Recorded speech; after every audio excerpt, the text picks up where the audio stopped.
उमरू अय्यार अपने घोड़े पर सवार होकर इंतहाई तेज रफ्तारी से कोहे काफ से गुजर रहा था। अभी उमरू अय्यार को घोड़ा दौड़ाते थोड़ी देर ही हुई थी कि अचानक उमरू अय्यार को यूं महसूस हुआ कि जैसे उसके घोड़े की रफ्तार कम हो रही हो। रफ्तार तेज रखो बिजली, अब थोड़ा सा ही तो सफर बाकी है। उमरू की ये कहने के बावजूद भी घोड़े पर कोई असर न हुआ। उमरू उसे वीराने में रुकते देखकर परेशान हो गया। उमरू ने घोड़े से कहा, मैं जानता हूँ कि न तो तुम भूखे हो और न ही थके हुए, क्या आगे कोई खतरा है? लेकिन घोड़ा आगे जाने के लिए राजी न था और वहीं रुक गया। इससे पहले कि वो कोई और बात करता, करीबी गार से एक लड़की की चीख सुनाई दी।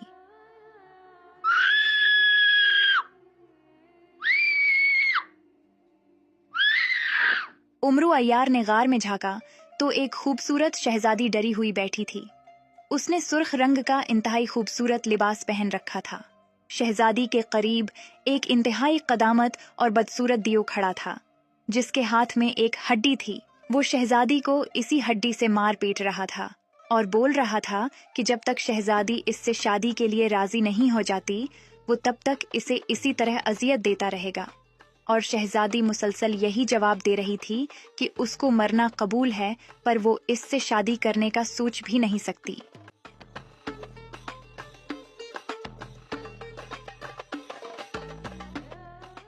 उमरू, जो कि ये सारी बातें बहुत गौर से सुन रहा था, अब फैसला कर चुका था कि वो शहजादी की हर हालत में मदद जरूर करेगा। अभी उमरू अय्यार गार में जाने का सोच ही रहा था कि इसी दौरान बोना जंबील से निकलकर उमरू के सामने हाजिर हुआ। बोने ने कहा, आका, आप सोचे समझे बगैर गार में न जाएं, क्योंकि आप कालूश दियो के बारे में कुछ नहीं जानते। कालूश दियो के हाथ में मौजूद एक सफेद हड्डी है जो आपको जलाकर राख कर सकती है। उमरू ने पूछा, तो बताओ फिर मुझे क्या करना होगा? इस दियो को यहाँ से जाने दें, फिर मैं आपको बताता हूँ कि आपको क्या करना है। फिर उमरू अय्यार ने फौरन सुलेमानी चादर ओढ़ ली, जिसकी वजह से वो किसी को नजर नहीं आ सकता था, क्योंकि इसे कालूश दियो की नजरों से बचना था।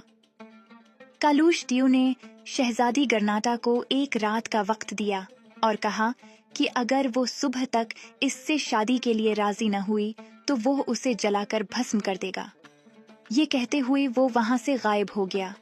दियो के जाते ही बोना एक मर्तबा फिर जंबील से बाहर आया और कहने लगा, आका, कालूश दियो जा चुका है, अब आप शहजादी के पास जाएं और उसे अपनी जंबील में डाल लें।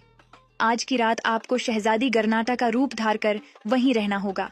जब सुबह कालूश दियो आए तो आपने कुछ भी करके उससे वो हड्डी हासिल करनी है, क्योंकि उसमें कालूश दियो की जान है। और जब वो हड्डी आपके हाथ आ जाए तो आपने पूरी ताकत से वो कालूश दियो के सर पर मार देनी है, जिसकी बदौलत वो मौके पर ही हलाक हो जाएगा। बोने से सारी मालूमात लेने के बाद उमरू गार में दाखिल हो गया। जब शहजादी ने उमरू अय्यार को देखा तो वो बोली, तुम कौन हो? तुम जानते भी हो कि तुम किधर आ गए हो? यहाँ से चले जाओ। अगर दियो ने तुम्हें यहाँ देख लिया तो वो तुम्हें जिंदा नहीं छोड़ेगा। तब उमरू ने बताया कि वो उसकी मदद के लिए आया है और उसको अपने साथ लेकर ही जाएगा। शहजादी बोली, तुम मुझे इतने ताकतवर दियो से कैसे बचा सकते हो? उमरू ने जवाबन कहा कि ये मेरा काम है, आपको बस कुछ देर के लिए यहाँ से गायब होना होगा। फिर उमरू ने कुछ मंत्र पढ़े, जिससे शहजादी उड़ती हुई उमरू की जंबील में गायब हो गई।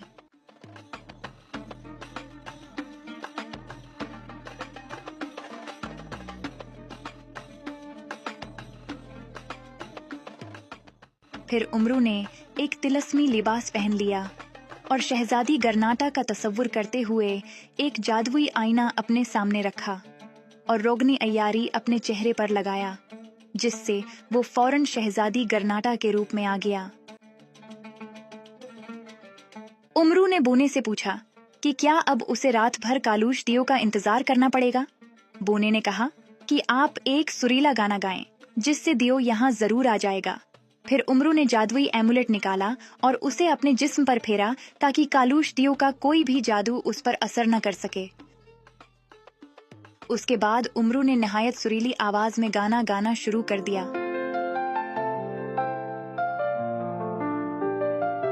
ओ मेरे दिल, मेरे संग रहो, प्यार के वादे तुम्हें सब कहूँ।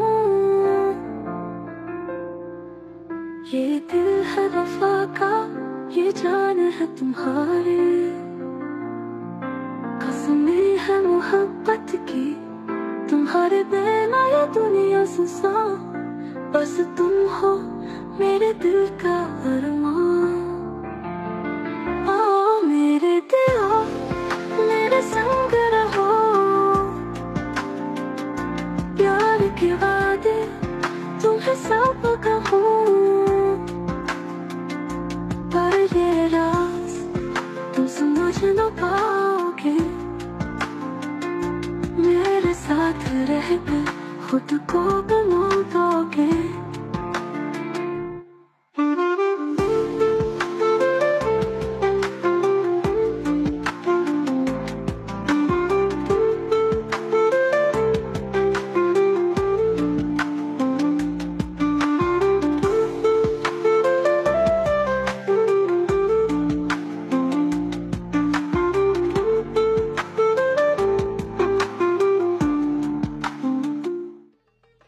अचानक वहां दीव नमूदार हुआ। रोगने अयारी ने इस कदर महारत से उमरू को शहजादी के रूप में ढाला था कि दीव को जरा भी शक न हुआ कि वो शहजादी गर्नाटा नहीं बल्कि कोई और है। कालूश दियो, मुझे अपनी जिंदगी प्यारी है, इसलिए मैंने यही फैसला किया है कि मैं तुमसे ही शादी करूंगी। बहुत खूब कि तुम्हें मेरी बात समझ आ गई है। लेकिन मैं तुम्हें पहले आजमाना चाहती हूँ। आजमाना चाहती हो, मगर कैसे? तुम्हारे हाथ में ये जो सफेद हड्डी है, ये मुझे दे दो। इसकी हिफाजत मैं खुद करूंगी। आखिर मैं तुम्हारी होने वाली बीवी हूँ। इस पर कालूश जादूगर फौरन चौंक गया और शहजादी की तरफ शक की नजर से देखने लगा। उमरू अय्यार ने इंतहाई अय्यारी से कहा कि तुम जब चाहे ये मुझसे वापस ले लिया करना। मुझे मंजूर है, अब तुम्हारे लिए मैं इतना तो कर ही सकता हूँ। जैसे ही दियो ने हड्डी उमरू के हवाले की, उसने पूरी ताकत से वो जादुई हड्डी कालूश दियो के सर पर मार दी, जिससे वो मौके पर ही हलाक हो गया। उमरू ने शहजादी को जंबील से निकाला।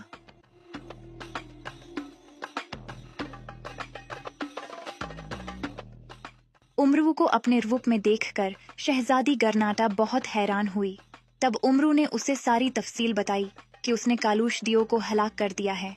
ये सब सुनकर शहजादी गर्नाटा बहुत खुश हुई। फिर उमरू ने सुलेमानी चादर पहनी और वो अपनी असल हालत में वापस आ गया। शहजादी ने उमरू का शुक्रिया अदा किया और उसे कहा कि अगर वो उसे उसके मुल्क पहुंचा दे तो वो अपने बाप से कहकर उसे बहुत सी दौलत इनाम में दिलवाएगी। दौलत का सुनकर उमरू अय्यार की आंखें खुशी से चमक उठें। उमरू ने शहजादी को अपने साथ घोड़े पर बिठाया और उसे लेकर दीस सातान की तरफ रवाना